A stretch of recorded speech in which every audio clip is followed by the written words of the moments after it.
Max and Nasha Gross had a good life in Antwerp, Belgium. He was in the diamond business and she managed the household where they were raising 3 sons, Sam, Leo, and Freddie. They had a community of friends and neighbors, and they enjoyed celebrating their Jewish faith. But one day, as a light film of blue was unfolding in the sky over the city, and a hint of the sun was preparing to break through, things quickly began to change. It was Friday, May 10th, 1940, and black clouds of smoke began rising. The Germans were bombarding their homeland. Even at the age of 3, Freddie knew that terror had just invaded their home. I remember, though, the day that the Nazis invaded Belgium. And it was in May 10, 1940. We all got up early in the morning, and it happened to be on a Friday morning, the eve of the Jewish Sabbath. And we heard bombs falling around the city. The Germans attacked by air first before the troops came in. And I remember my mother waking me up and dressing me quickly. And there was some panic going on in the household. My 2 brothers were at the side, staring at me and wondering what was going to happen to us. And when my mother was dressing me, she was so nervous that she tore a number of buttons from my shirt. And I do remember that. Yes. My father was a streetwise guy, cagey, risky. One of the first things he did was run to the bank and get the money out and get the diamonds out that were in the safe. And he also had the guts to call up some of his clients who owed him money. He knew that we needed some financial resources to get through. He already kind of looked ahead and said, well, how are we going to pay to eat? How are we going to pay to sleep? And he came through. He did come through. And it was difficult to get a taxi for us to escape from Antwerp, where I was born. It took us 3 days eventually to get a taxi. And we just left everything behind in the apartment, the furniture, the photographs, the clothes. We just took a few suitcases with us, and that was tied on the roof of the taxi. And we went to actually, we went to places where we were on vacation before, along the English Channel. And there were hundreds of thousands of refugees already on the road, streaming down from Holland, which was invaded also on May 10, 1940. And, there weren't just Jews who were fleeing, it was farmers and normal people who were scared of their lives. The planes were coming down at treetop level, and they were strafing, the refugees with their machine guns. Those were the Germans. It was tough. My mother telling me that when the planes came down at treetop level and shooting at us, she picked me up, threw me into a ditch, and covered me with her own body. 3.5 years old. That's a mother's love. A mother's love is right. Absolutely. When they reached the coast, Max and an old friend pooled some of their money together to buy an old car. They drove their families into France towards Abbeville as the German troops were blazing a trail through Belgium. In Abbeville, the car broke down. The distributor cracked. Couldn't get it repaired. The two families parted. We never saw each other again. And as we were walking along the road in Abbeville, there was a truck that was passing by with refugees on it, and stopped to pick us up. I speak a lot to school children, and I want to show some pictures of what it looked like, and have them imagine how I must have felt, running away from the Nazis. But a miracle happened. Of all the photographs, and there were hundreds of photographs taken by newspaper photographers covering the war, I found a photograph of some people on a truck. And I spotted my mom and my dad right away, sitting on the tailgate of the truck.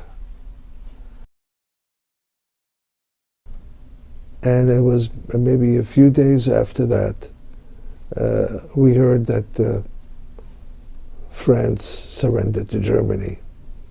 And we were in a little village and a farmer saw us and said to us, if you want to stay and sleep in the barn, you're welcome to do so. And we slept in a barn for about a week in his barn, and his family, fed us. My mother became sick of hay fever. We slept on hay. And it was one morning then that the farmer came in and said we had to leave because there were rumors that the Germans were coming into the area. And so there were some Red Cross buses that were transporting refugees to various villages, and we got on one of those buses, and we were transported to a town called Pau, P-A-U, which was nestled in the Pyrenees Mountains. We had no place to sleep. We were homeless. So we were taken to a school gymnasium, and we slept there for 3 or 4 days. And one morning, the police came into the gymnasium and ordered us to vacate the place and to get on some school buses. And my brother Leo had told me that, they said that they would take us to some nice places where we could rest up and be on our way. That was in the early part of June. And they took us to a concentration camp. And in Gurs, the town of Gurs, G-U-R-S. And there were barracks of 50 people in a barrack. Barracks were made of 2x4s, slept on straw bed. And the family was separated. The men and young adults, like my 2 brothers, were in one part of the camp, which was divided by a long alleyway. And in the other side were the women and the children. And I remember my mother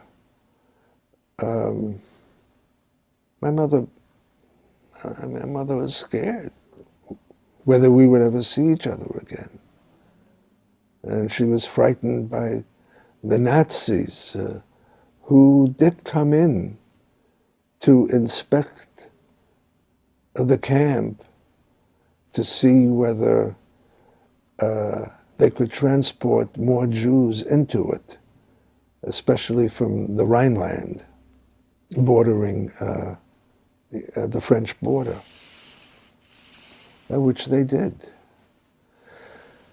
We were in that camp not long, 10 days maybe,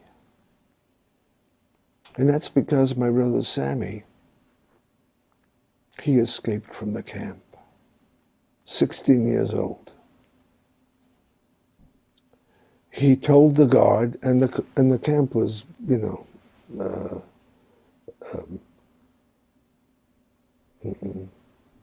surrounded by barbed wire, and so it was kind of difficult to escape, but people eventually did escape because there was so much disorder among the French authorities. So my brother told the guard that he didn't feel well and asked whether he could go to the infirmary, which was near the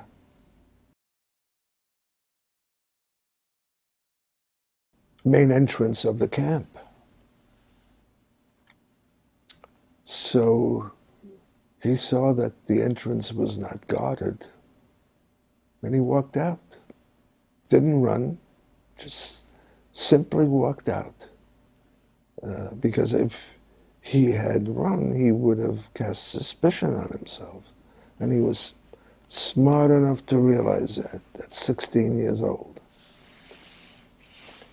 That's why I said earlier he had my father's DNA.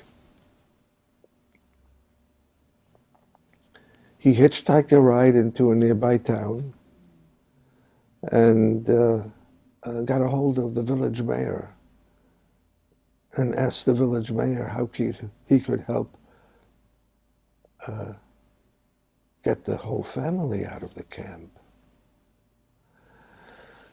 And the village mayor told him that he himself couldn't, but he could guarantee that if your family did get out, that they could stay in his village. So he told my brother Sammy that he needed to go back to Pau and to talk to a French official who was in charge of the entire region that included the town of Gurs, where the camp was located. A prefect. So he walked into his office and told him what was going on and said, my brother Sammy told this official there is no reason why we should be in the camp. And so the French official gave him some documents to take back to the camp, documents that he signed authorizing the commander of the camp to release the family. So Sammy hitchhiked back to the camp 3 days later, went to the commander's office and showed him the documents, and we were released. An army truck then took us to that town of that village mayor, and he hid us out in an abandoned castle. We were lucky to escape, because if we had remained in the camp by October of 1940, it would have been very difficult, impossible to escape from the camp. The French government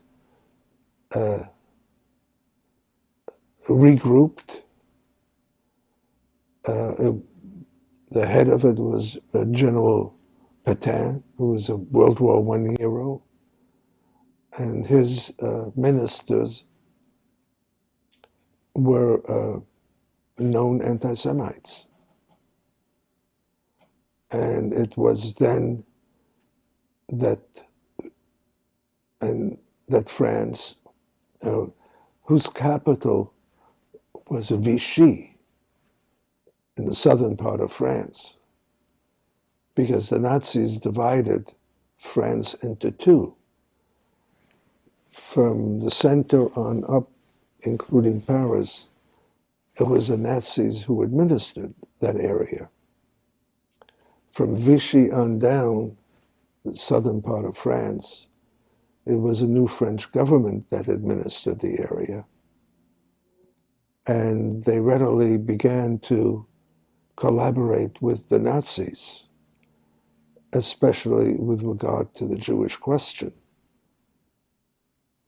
So in October of 1940, the new government instituted new laws, especially two new laws, one against Jews who were refugees from other countries. They could be arrested summarily and sent to the camps in the area. Gurs was the largest one of the camps that could house 10,000 prisoners, but there were other concentration camps, also referred to as internment camps, where Jews were held. I mean, we were lucky to escape from Gurs because in 1942, the French police began to round up Jews for deportation to the extermination camps. And among them were the 4,000 Jews in Gurs who were still in that camp, who were deported to Auschwitz. After the Gros family escaped certain death at Gurs, they eventually arrived in Nice, France. This area was under the control of the Italians, and they allowed the Jews to live a relatively normal life. Max and Nasha were able to shelter their family in Nice for about a year and a half. Then one day, the Germans came to town. In the afternoon of the 25th of August, a young man comes running to the hotel. And we were outside in the garden, and I was riding my bicycle. And that young man, who was a distant relative of my father, told him that we had to leave the hotel immediately because it was going to be raided the next morning. Once again, Max Gros and his family were one step ahead of Hitler as they finally crossed into Switzerland. Fred Gros became a journalist and has written about these experiences and many more in his book, One Step Ahead of Hitler, A Jewish Child's Journey Through France. Fred has also spoken to hundreds of adults and children about these events of World War II. He is dedicated to making people aware of this cruel part of our global history and the losses that cannot be counted. There were 1.5 million Jewish children who were exterminated in the Holocaust. How many more grandparents, children and grandchildren, there would have been here today?